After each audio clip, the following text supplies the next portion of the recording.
शलोम my dear friends, आप सबको जय मसीह की। मैं विश्वास करता हूँ कि आप सब परमेश्वर के वचन के द्वारा आनंदित और खुश हैं। हालेलुया।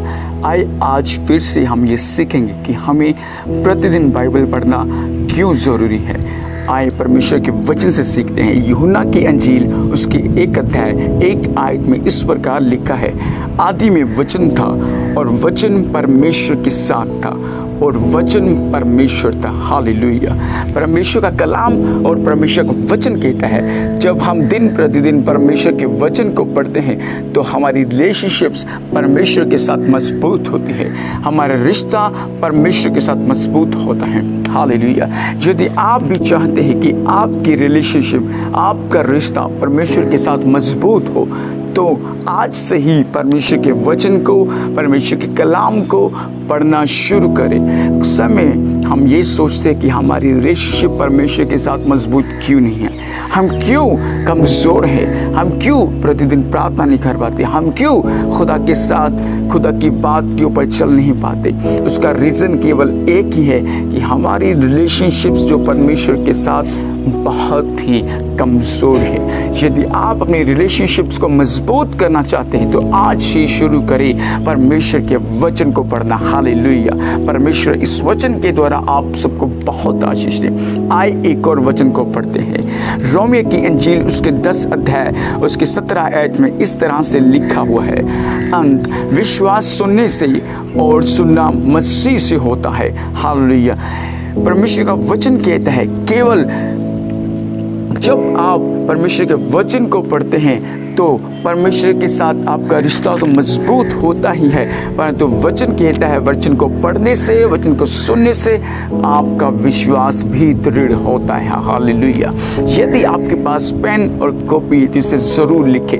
नंबर 1, जब आप परमेश्वर के कलाम को पढ़ते हैं तो आपकी रिलेशनशिप परमेश्वर के साथ मजबूत होती है। नंबर 2, जब आप परमेश्वर के वचन को पढ़ते हैं तो खुदा का कलाम कहते हैं कि आपका विश्वास बढ़ता है। नंबर 3, आइए एक और वचन को देखते हैं। जेम्स की किताब याकूब की पत्री 4 अध्याय 7 और उसके 8 आयत में इस तरह से लिखा हुआ है, सबमिट योरसेल्फ, अपने आप को परमेश्वर के हाथ में सौंपो। हालेलुया।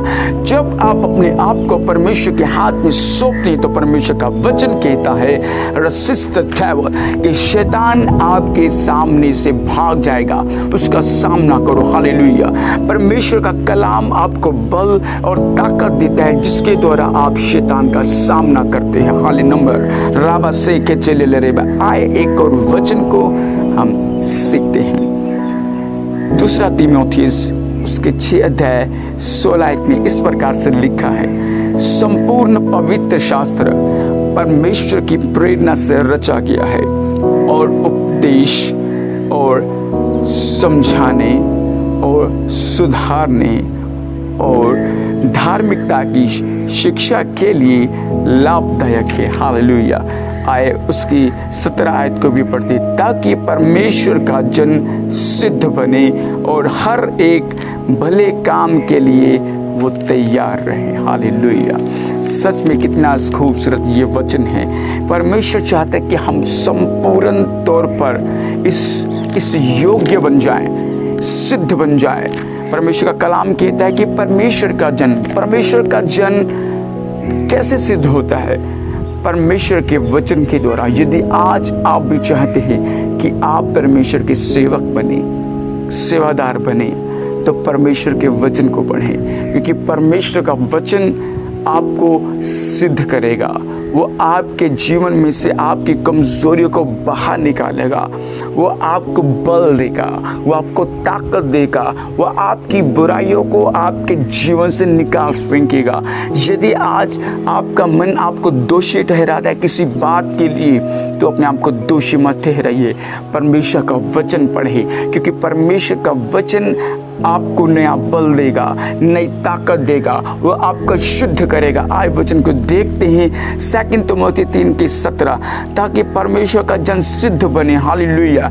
जब आप दिन प्रतिदिन वचन को पढ़ते हैं तो परमेश्वर का कलाम कहता है कि परमेश्वर का जन सिद्ध बनता है। हालेलुया।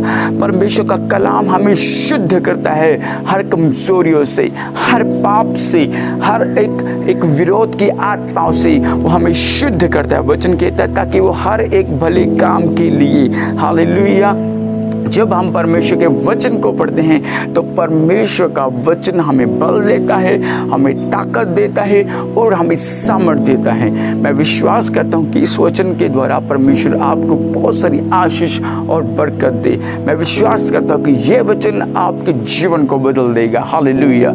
आइए अपनी आंखों को बंद करें और खुदा के कलाम के द्वारा प्रार्थना करते हैं। स्वर्गीय पिता, हम प्रार्थना करते, दुआ करते हैं मेरे पिता परमेश्वर कि ये वचन सच में हमारे जीवन को बदले पिता, और हम एक नई आशा, एक नई उम्मीद जीने के लिए मेरे स्वर्गीय पिता परमेश्वर, ये वचन सच में पिता परमेश्वर हमारे हृदय में जाकर एक बीज रूपी एक सुंदर पौधे को पैदा करे। जिस तरह से किसान बीज को डालता है प्रभु और एक अच्छी फसल प्राप्त करता है, उसी तरह ये वचन परमेश्वर दिल की धरती पे जाए और एक अच्छी फसल को पैदा करे मेरे स्वर्गीय पिता परमेश्वर। ओ परमेश्वर, ब्लेस कीजिएगा इस वचन के द्वारा, आशीषित कीजिएगा पिता, पुत्र, पवित्र आत्मा, खुदावन प्रभु यीशु मसीह के नाम में प्रार्थना मांगते हैं, आमीन। परमेश्वर इस वचन के द्वारा आप सबको बहुत आशीष दे।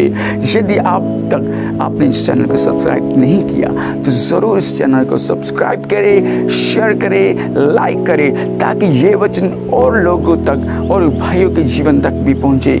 हालेलुया। परमेश्वर इस वचन के द्वारा आप सबको बहुत सारी आशीष दे। जय मसीह की। God bless you.